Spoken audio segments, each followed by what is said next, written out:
Cambridge Ielts 8 by University of Cambridge ESOL Examinations, published by Cambridge University Press.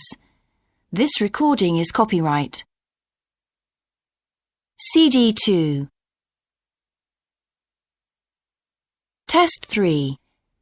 You will hear a number of different recordings, and you will have to answer questions on what you hear.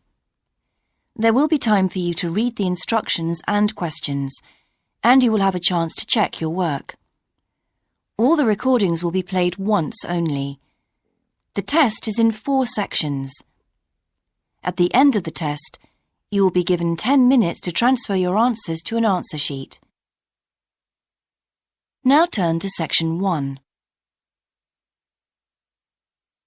Section 1. You will hear an estate agent talking to a customer who wants to rent a house. First, you have some time to look at questions 1 to 8.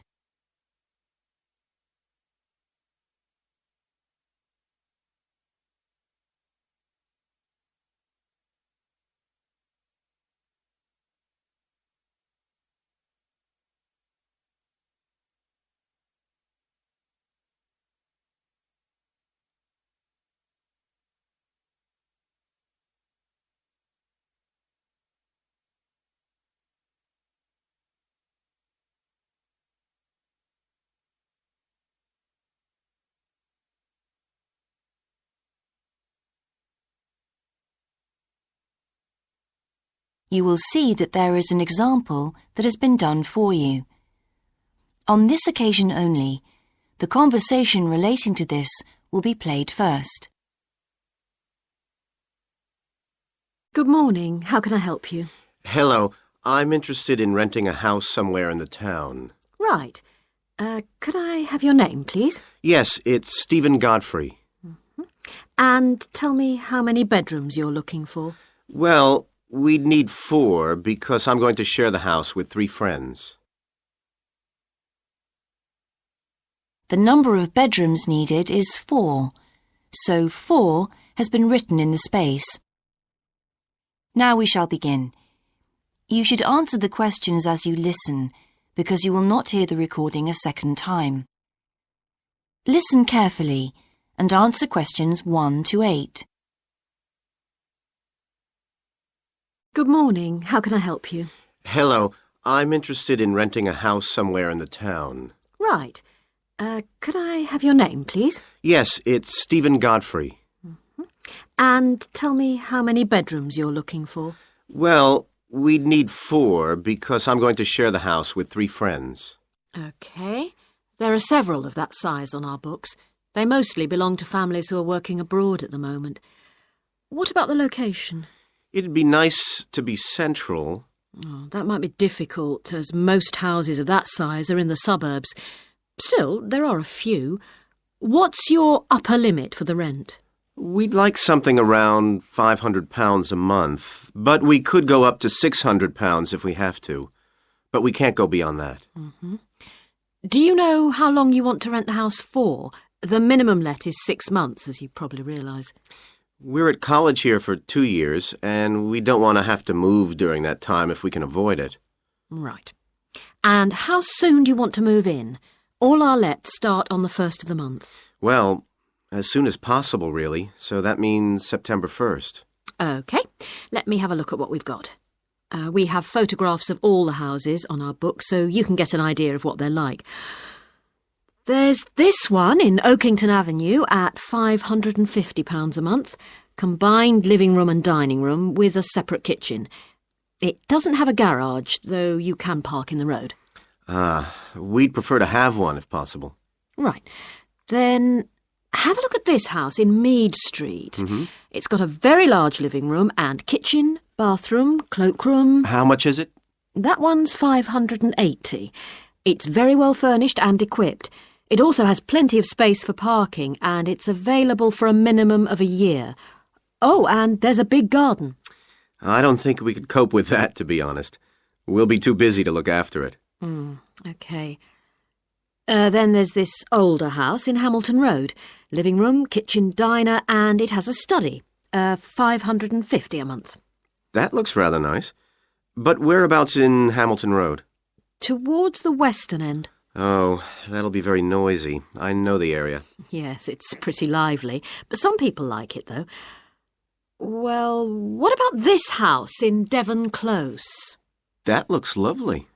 There's a big demand for houses in that area, so prices tend to be quite high. But this one hasn't been decorated for a few years, which has kept the rent down a bit. It's got a living room, dining room and small kitchen, and it's $595 a month. I think it would suit you from what you've said. It sounds fine. Before you hear the rest of the conversation, you have some time to look at questions 9 and 10.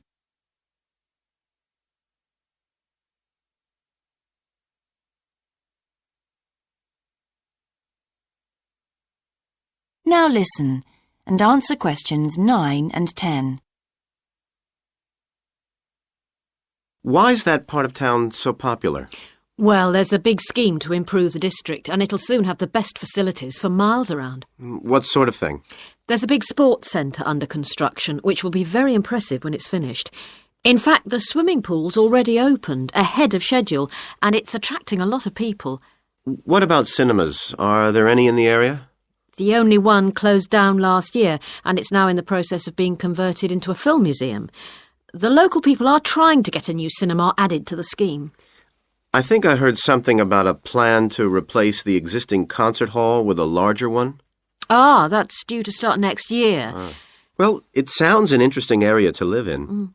Could I go and see the house, please? Yes, of course.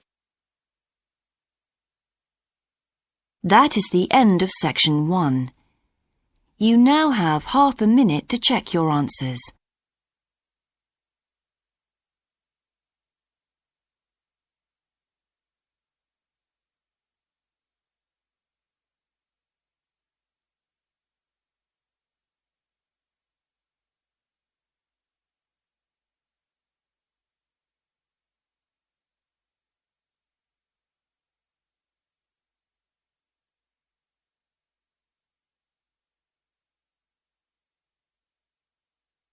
Now turn to section 2.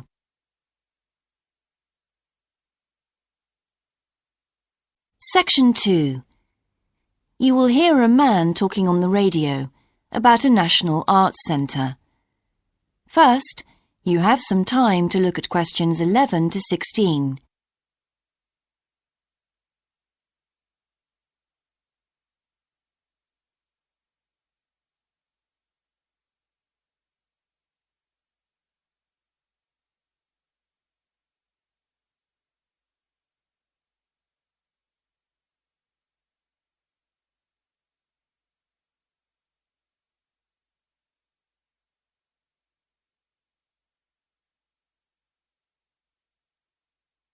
Now listen carefully and answer questions 11 to 16.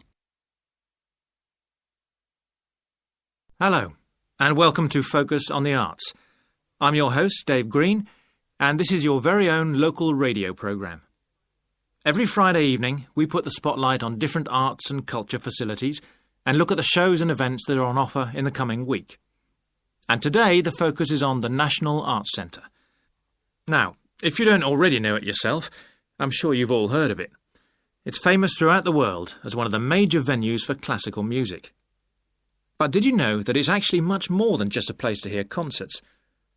The centre itself is a huge complex that caters for a great range of arts. Under a single roof it houses concert rooms, theatres, cinemas, art galleries and a wonderful public library, as well as service facilities including 3 restaurants and a bookshop. So, at any one time, the choice of entertainment there is simply enormous. So, how did they manage to build such a big arts complex right in the heart of the city? Well, the area was completely destroyed by bombs during the war in 1940. So the opportunity was taken to create a cultural centre that would be what they called the city's gift to the nation. Of course, it took a while for such a big project to get started, but it was planned in the 60s, built in the 70s, and eventually opened to the public in 1983. Ever since then, it has proved to be a great success. It's not privately owned, like many arts centres, but is still in public hands. It's run by the City Council. Both our National Symphony Orchestra and National Theatre Company were involved in the planning of the project, and they're now based there, giving regular performances every week. And as the centre is open 363 days of the year, there are plenty of performances to choose from. Before you hear the rest of the broadcast, you have some time to look at questions 17 to 20.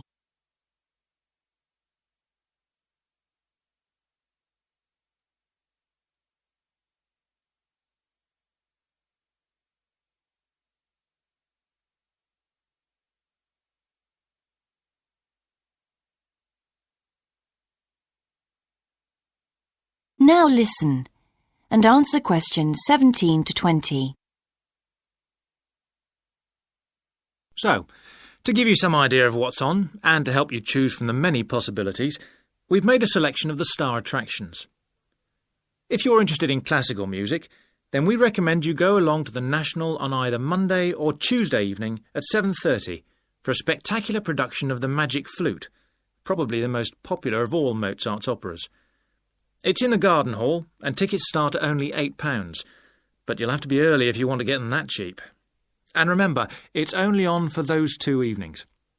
For those more interested in the cinema, you might like to see the new Canadian film, which is showing on Wednesday evening at 8 p.m. in Cinema 2, and that's called 3 Lives. It's had fantastic reviews, and tickets cost just £4.50, which is a reduction on the usual price of £5.50. So, it's really good value, especially for such a great movie. But you can see the centre's main attraction at the weekend, because on Saturday and Sunday, 11 a.m. to 10 p.m, they're showing a wonderful new exhibition that hasn't been seen anywhere else in Europe yet. It's a collection of Chinese art called Faces of China. That's in Gallery 1, and it has some really fascinating paintings and sculptures by leading artists from all over China. And the good news is that it's completely free, so don't miss it. So why not go along to the National Arts Centre next week for one or all of these great events? And you can always pick up a programme and check out all the other performances and exhibitions on offer, or coming soon, on almost every day of the year. Next week, we'll be looking at the new Museum of Science. That is the end of section 2. You now have half a minute to check your answers.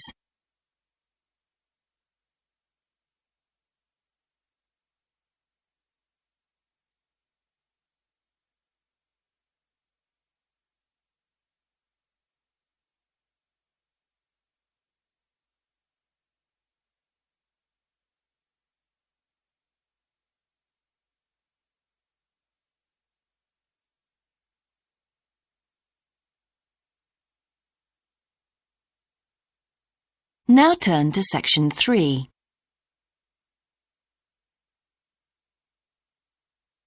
Section 3.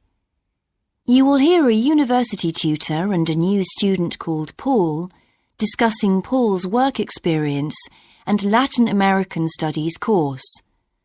First, you have some time to look at questions 21 to 26.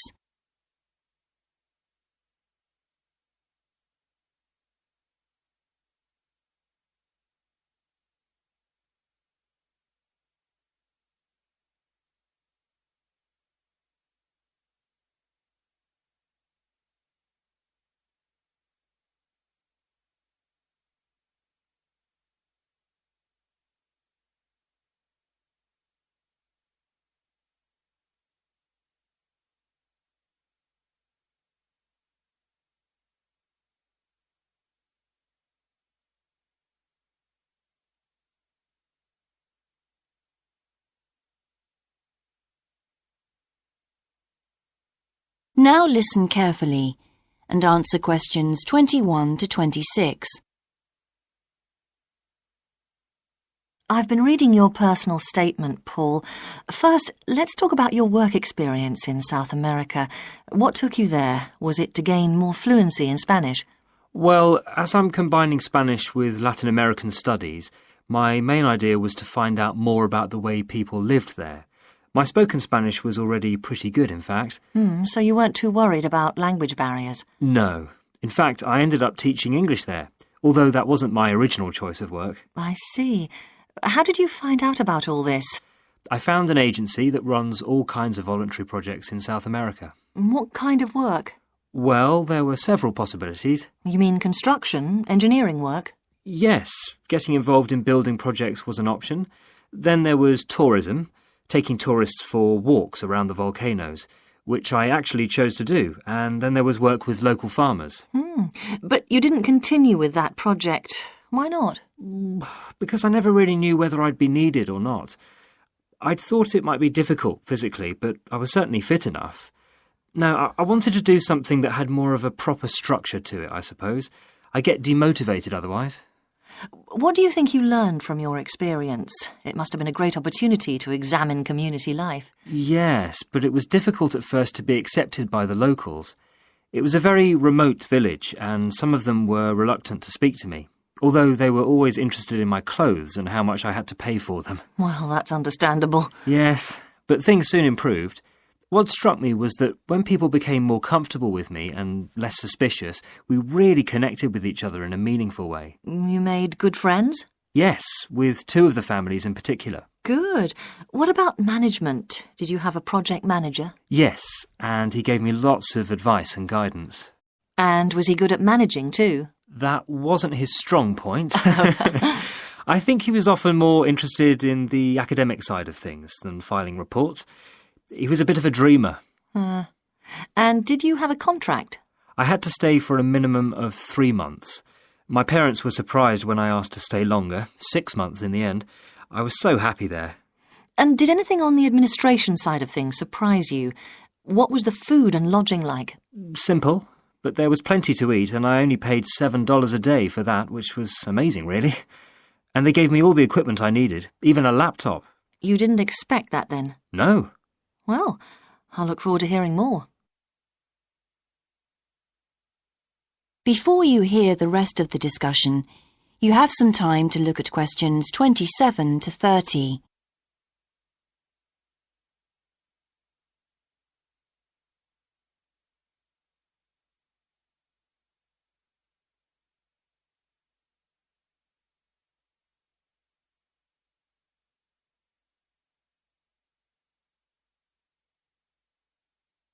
Now listen and answer questions 27 to 30.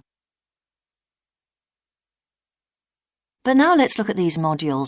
You'll need to start thinking about which ones you'll definitely want to study. The first one here is Gender Studies in Latin America. It looks at how gender analysis is reconfiguring civil society in Latin America. Women are increasingly occupying positions in government and in other elected leadership positions in Latin America. I think you'd find it interesting. If it was to do with people in the villages rather than those in the public sphere, I would. OK. What about second language acquisition? Do you think I'd find that useful? Well, you've had some practical experience in the field. I think it would be. I hadn't thought about that. I'll put that down as a definite then. OK. What about Indigenous women's lives? That sounds appropriate. I thought so too, but I looked at last year's exam questions and that changed my mind. Don't judge the value of the course on that. Maybe talk to some other students first, and we can talk about it again later. OK. Yes, and lastly, will you sign up for Portuguese lessons? My Spanish is good, so would I find that module easy? Not necessarily. Some people find that Spanish interferes with learning Portuguese, getting the accent right too. It's quite different in a lot of ways.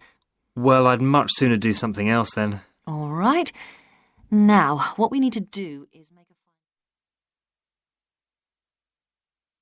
That is the end of section 3.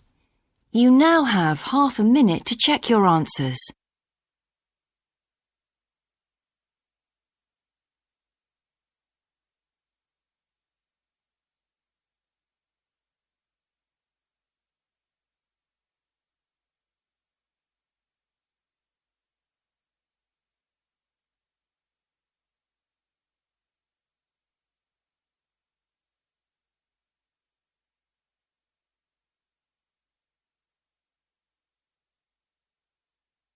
Now turn to section 4.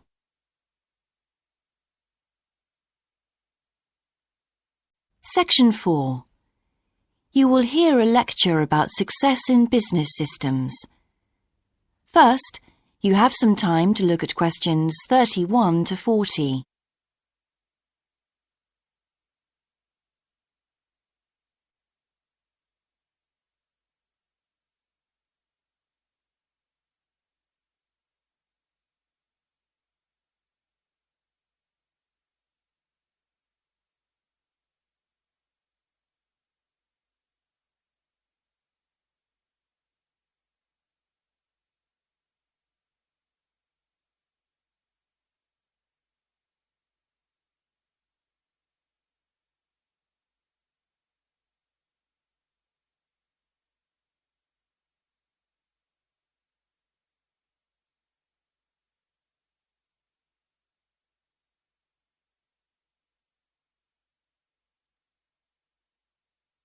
Now listen carefully and answer questions 31 to 40. Good morning, everyone. In the last few lectures, I've been dealing with business finance, but now I'm going to move on to business systems. And in today's lecture, I'm going to talk about what can go wrong when businesses try to copy their own best practices.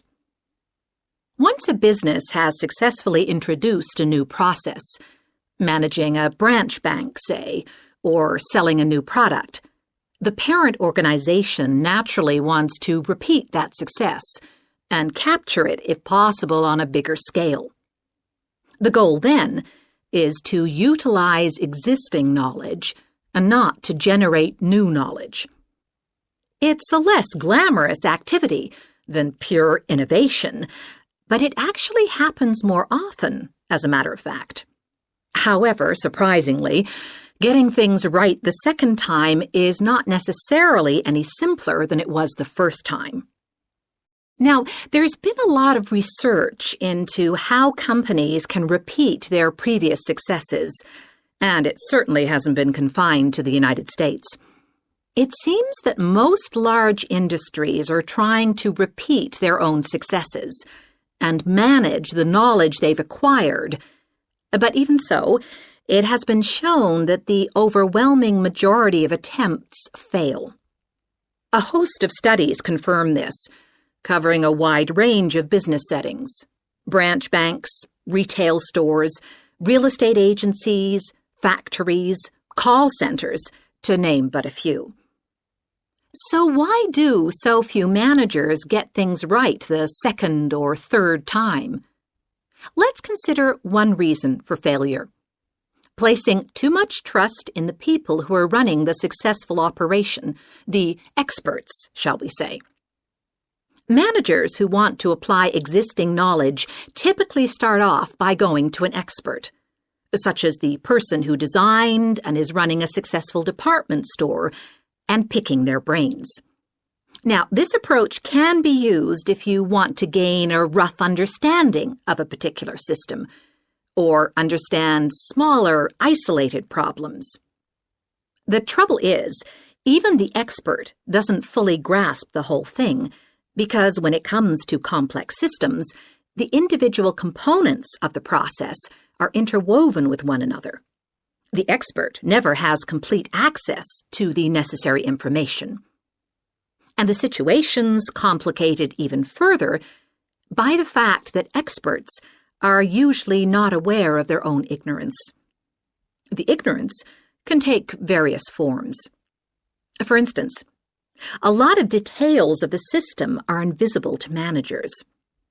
Some may be difficult to describe, learned on the job, and well known by workers, perhaps, but impossible to describe in a way that's helpful. And there are some things that people know or do that they're not even aware of.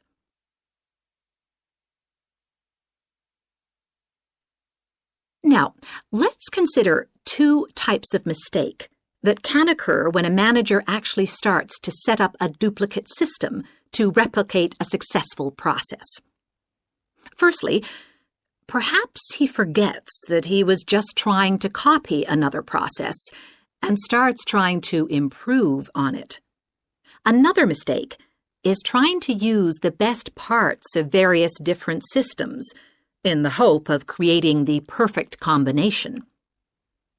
Unfortunately, attempts like these usually turn out to be misguided and lead to problems. Why?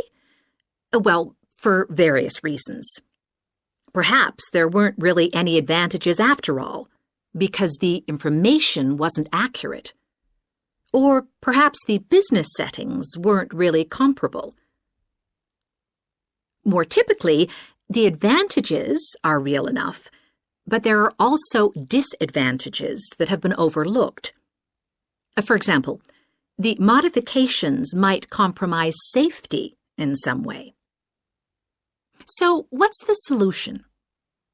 Well, I don't intend to suggest that it's easy to get things right the second time. It's not. But the underlying problem has more to do with attitudes than the actual difficulty of the task, and there are ways of getting it right. These involve adjusting attitudes, first of all. Being more realistic and cautious, really.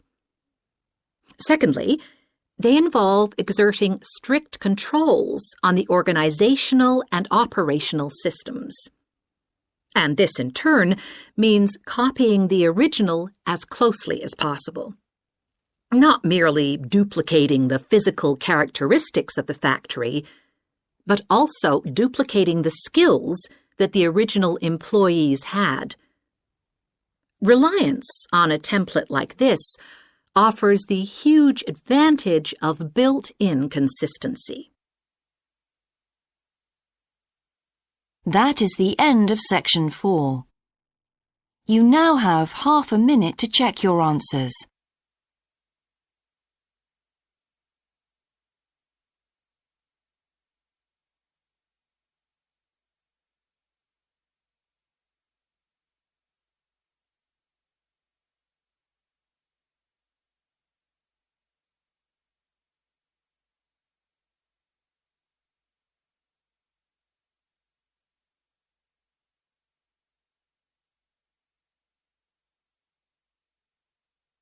That is the end of the listening test.